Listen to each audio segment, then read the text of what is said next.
കേട്ടോ സ്നേഹിതരെ, ഞാൻ ചെറുവള്ളി തോട്ടത്തിൽ നിങ്ങോട്ട് പോരുമ്പം കുട്ടിത്തത്ത കിളി പോലഴകുള്ള തത്തമ്മ പെണ്ണവൾ പോകുന്നേ.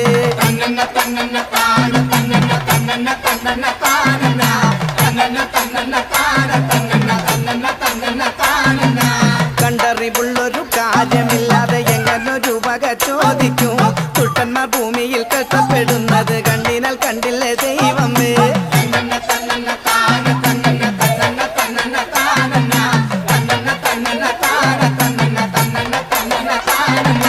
കണ്ടറിവുള്ളൊരു കാര്യമില്ലാതെ എങ്ങനൊരു വക ചോദിക്കും. കുട്ടന്മാർ ഭൂമിയിൽ കഷ്ടപ്പെടുന്നത് കണ്ടിനാൽ കണ്ടില്ലേ.